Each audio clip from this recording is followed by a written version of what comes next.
Important things that we need to know.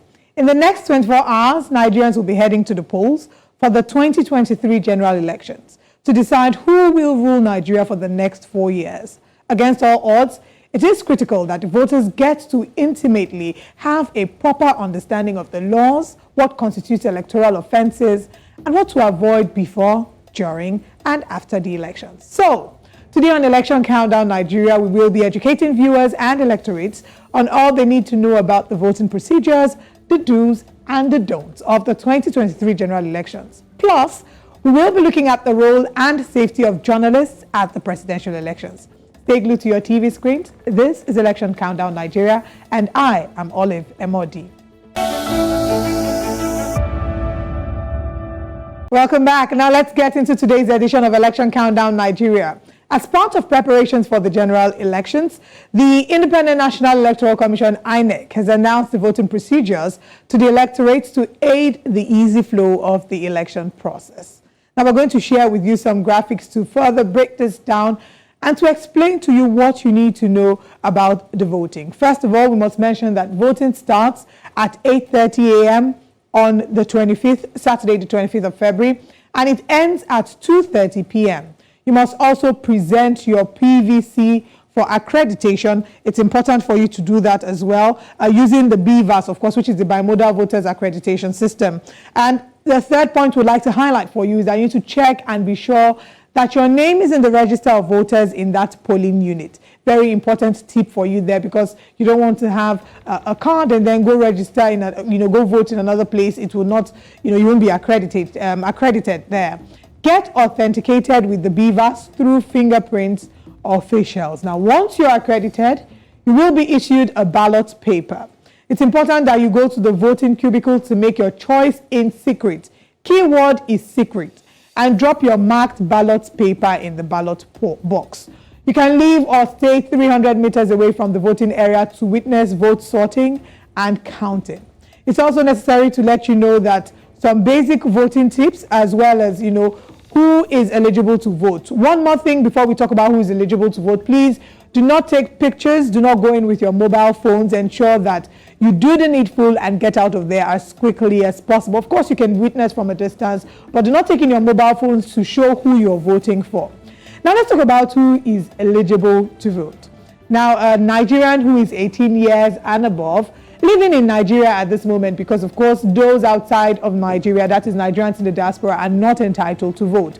And beyond being in Nigeria who's above 18 years and resident in Nigeria, you must be a registered voter and in possession of a permanent voter's card. If at this point you do not have a permanent voter's card, well, you'd have to wait out the elections until the next one before you participate. You must appear in person at the polling unit, very important there, knowing that a lot of people still ask the question, where can I vote? Well, you will vote in the polling unit where your name is enlisted in the register of voters. And remember, it is only those with their PVCs and that are authenticated using the BVAS, which is a Bimodal Voters Accreditation System, and it checks your fingerprint or facial recognition. And these are the only people that are allowed to vote, meaning no PVC, no voting. Now, we're talking about BVAS. Let's tell you what the BVAS is. It is the Bimodal Voter Accreditation System, otherwise known as BVAS. It's an electronic machine used for voter verification and authentication to confirm the identity of a voter using either their fingerprints or their face. Now, it's critical that the electorate get to intimately understand the laws and what constitutes electoral offenses and how to avoid all of these offenses before, during, and after the elections, because as I say, ignorance is not an excuse. According to the Independent National Electoral Commission, INEC, anyone in breach of any of these provisions is liable to being arrested, charged to court, and prosecuted by INEC after investigation by relevant agencies. Now let's share with you some of the offenses and the punishments for these electoral offenders. We'll share with you these graphics, and the first one we'll be talking about registering more than once, unlawful possession of a voter's card, selling or buying a voter's card, and the penalty for either of this or all of this is a fine not exceeding 100,000 naira or imprisonment for 1 year or both. Now, another offense to look at is impersonating a registration official, carrying out registration of persons illegally, or forging a registration card. Now, the penalty for this offense is a maximum fine of 1 million naira or 12 months imprisonment or both. We also have another offense here, which is the unlawful possession of a ballot paper, illegal printing of ballot papers. And the penalty for this offense is a maximum fine of 50 million naira here, or a term or an imprisonment of a term of not less than 10 years, or the both of them.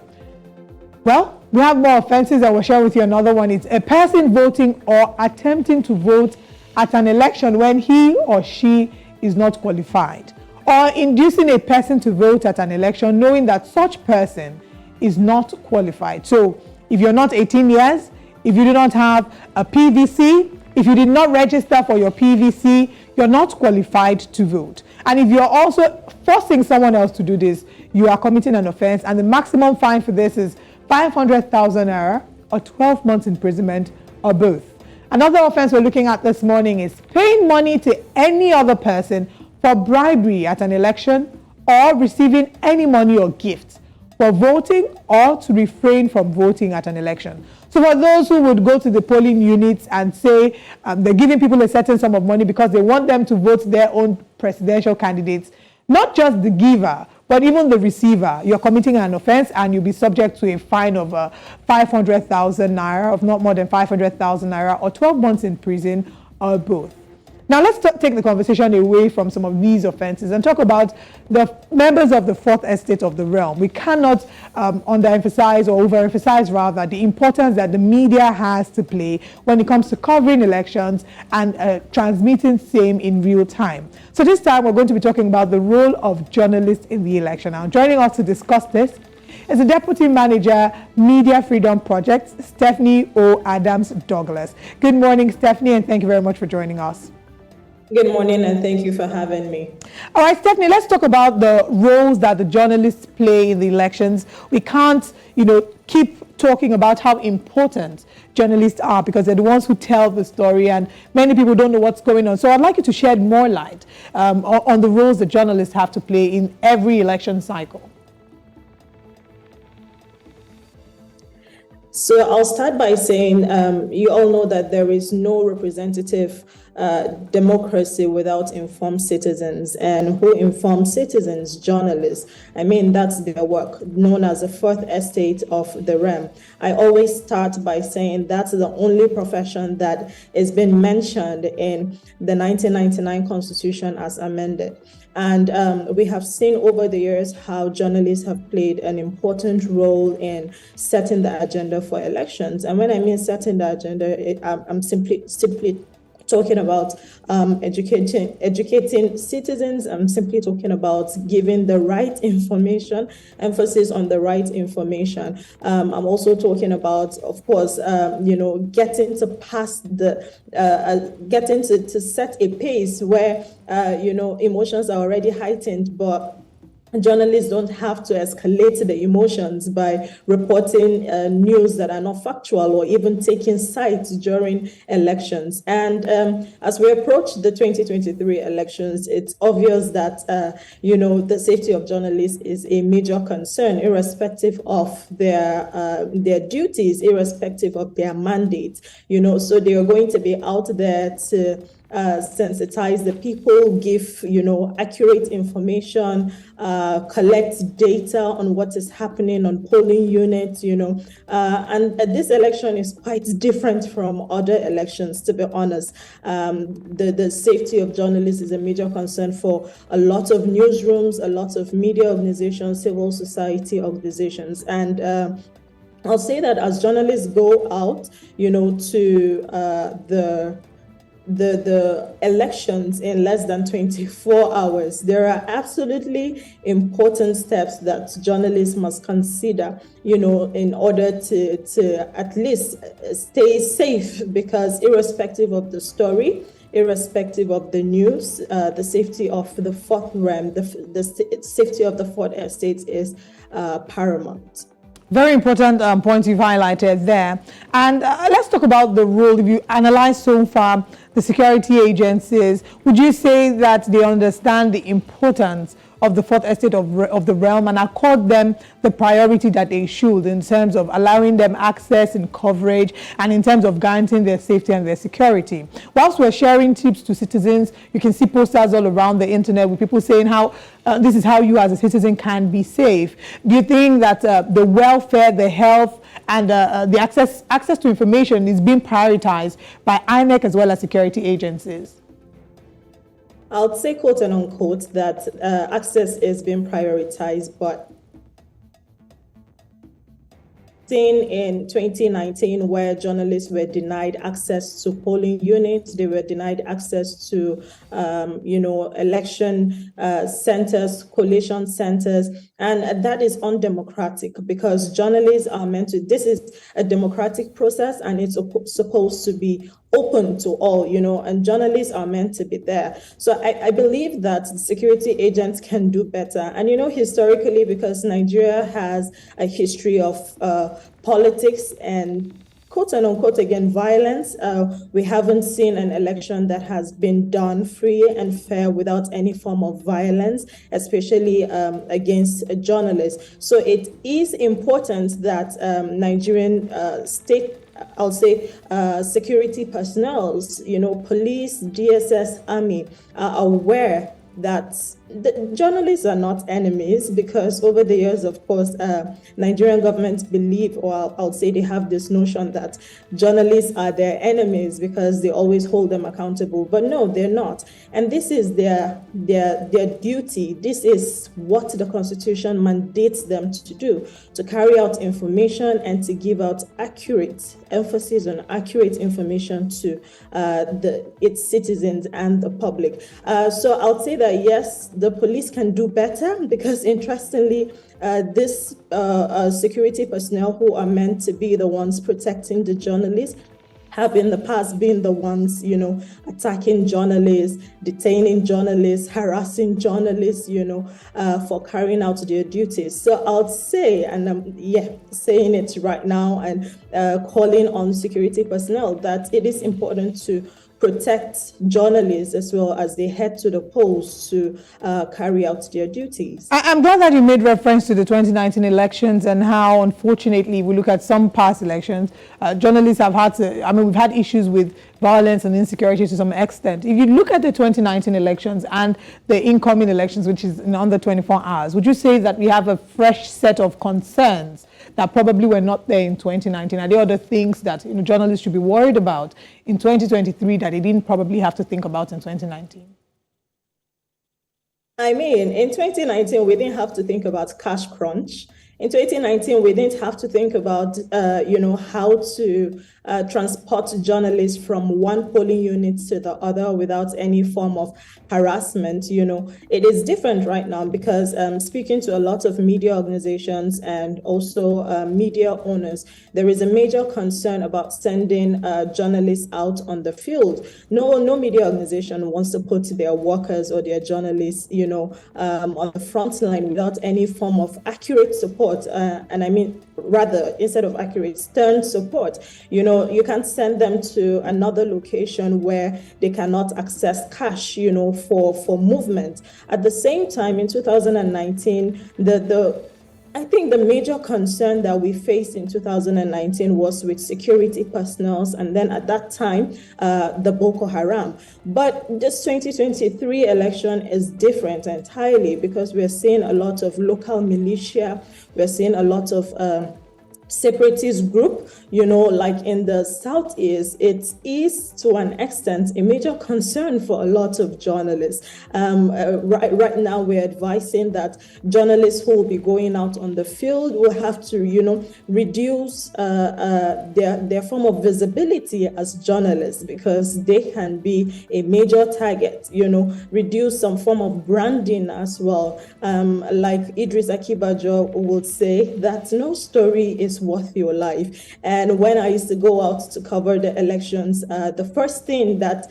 we were taught was as soon as you get to the polling unit, the first thing you're supposed to do as a journalist or as a media worker is to identify an exit route. that's the major thing. So yes, there are so many, there are new concerns. Another concern will be, denial of access to communication, because in 2019, we had issues where we were unable to reach out to some journalists while the elections were ongoing. And in 2023, we are already seeing signs where, the network is not so strong to communicate with journalists who will be out on the field to give us firsthand information. So the dynamics have changed between 2019 to 2023. We are having an different dynamics of elections. Thank you, Stephanie O. Adams-Douglas, for sharing these points. We're not done with you. We still have a few more questions and conversations to highlight, especially as regards the role that journalists have to play as well in the area of dissemination of information. But let's share with you some more information as Nigerians head to the polls in a few hours' time. The tension is high. Now, the question is, what are the people of Africa's most populous nation hoping to experience in this year's elections? We went into the streets via our man, Femi Adefisoye. And let's share with you what the pulse of the people is as regards this. We're just praying that what we're expecting will not happen. About we should be, as citizens, we should do our own to make sure that we come outside, we vote for the right person. Because where everything is going on in this Nigeria now is not something that is really encouraging. So we just pray that we are praying for God to make sure that we have peace in this country, because some people are there, they are not, they want to come outside and make sure that they spoil everything.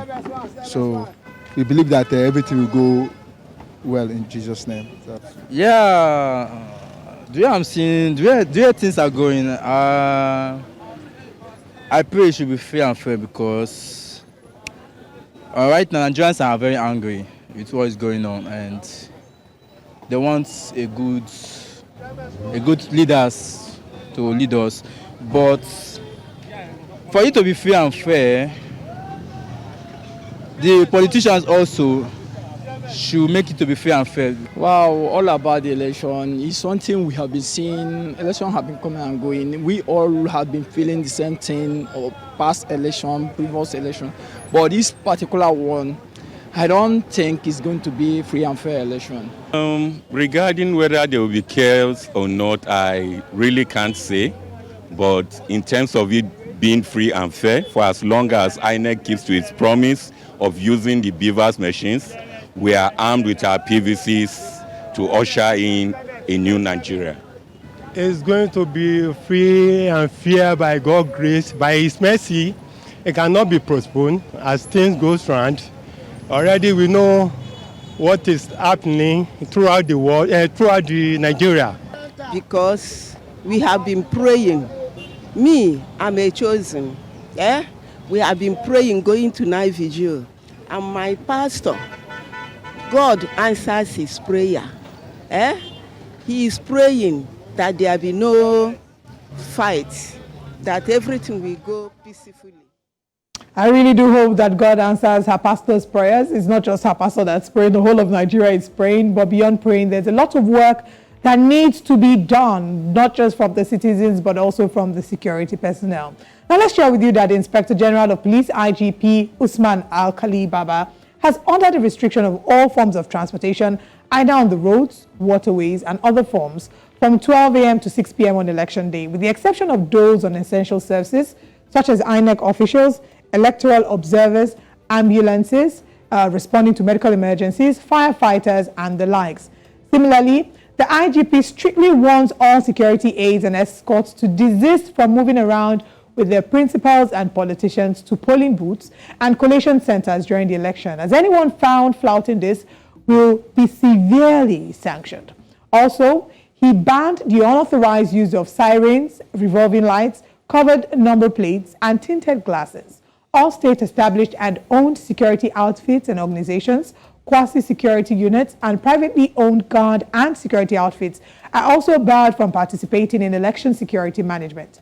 The Acting Director of Defense Information, Brigadier General Tukur Gasau of the Military High Command, has also stated that security agents will not hesitate to use strong force against any element that plans to destroy the presidential election billed to hold tomorrow. That's a quick update there. We'll be talking some more about this as well. Let's still talk about social media and the role that social media has to play, especially as regards misinformation and the likes. I would then invite our guests to share some more thoughts on this. Ahead of tomorrow's general election, the National Orientation Agency has cautioned Nigerians to desist from believing and sharing things seen on social media without verification, as it may lead to social unrest among the citizens. The Director of Social Duties and State Operation of NOA, David Akoji, stated this on Thursday during a motorized campaign against disinformation and misinformation organized by the agency. He said the agency has been monitoring social media and the impact of disinformation and misinformation on the build-up of the general elections. Now, there's so many things that we have to look out for in this regard, and we're going to be sharing with you what to watch out for on social media on Saturday. But for now, let's bring back our guest. She's the Deputy Manager, Media Freedom Project. Her name is Stephanie O. Adams Douglas. Thank you once again for staying put, Stephanie. We've just talked about disinformation and misinformation on social media. What we find is that, unfortunately, there's still a number of journalists that are quick to want to be the first to break news. So they want to be the ones to share breaking news or to quickly retweet these conversations while they're still fresh. So I'd like you to please share some tips for journalists and for citizens as regards managing information on social media and verifying same. The first point will be to ensure that whatever information you're passing, in fact, if you can, I'll advise that citizens should desist from, from sharing any form of information without verifying it. I think you should say that to our mothers on WhatsApp, via WhatsApp broadcast. I know the baby boomers, I'll say that it is important that they desist from, I know that everybody's hands will be itchy, emotions are heightened, everybody is looking out for their favorite candidate, but if you cannot verify the information, then you have no business sharing the information. That is one thing that we've also been working on. At the center with Dubawa. Dubawa is a fact-checking organization, a sister organization of the Center for Journalism, Innovation and Development. And over the past few months, we have been working directly with the National Orientation Agency to ensure that we, sensitize journalists on the need for verification. Interestingly, this period, we also anticipate that there is going to be a lot of propaganda. Propaganda are just information that people share, for their own personal interest. So if we as journalists, we have to be able to tackle that information almost immediately. And the Dubawa team are right on track, to ensure that any and every information that is out in the public that is not factual or verified is countered with immediate effect. I mean, this 2023 elections, it's not the right time for journalists, fact checkers, media workers, to just relax and break the news. No, it's not about breaking news. It's about breaking the accurate information. We don't want a situation whereby we have to come and start, speaking to security operatives or making rejoinders saying we were sorry and all of that. Every journalist, every media organization know that verification is a major tool for disseminating information. So I would say again that if one is caught disseminating fake news or, misinforming the public, that person should be held accountable,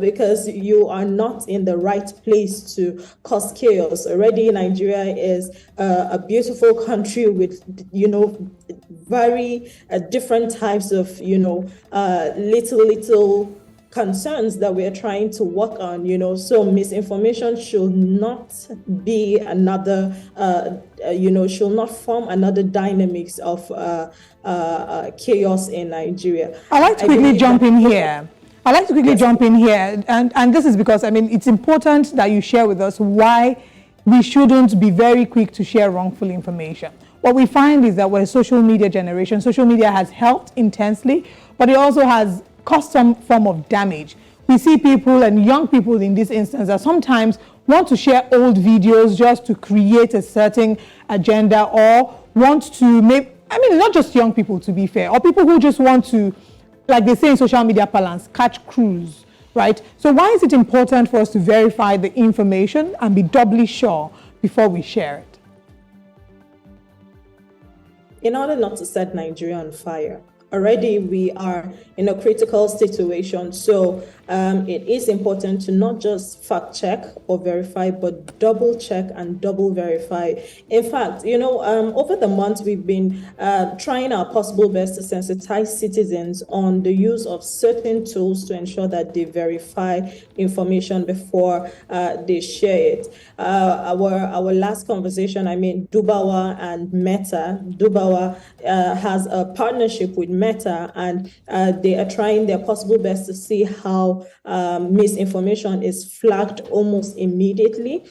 So these are the efforts on the back end that journalists and civil society are working on to ensure that they counter misinformation. But then again, we have a generation of the baby boomers and also the Gen Zs, and I'm not in any way, removing the millennials from the list, but we have a generation, baby boomers and Gen Zs, according to Meta and according to fact checks, have shown that these are people who are, prone to share information without verification. And according to research as well, it shows that WhatsApp and Facebook has become a major tool for disseminating misinformation. It may not be as a result of, directly causing chaos. It may just be someone who thinks, oh, this information will be of use to the other person, but does not know the essence of verification before sharing the information, So yes, it is important for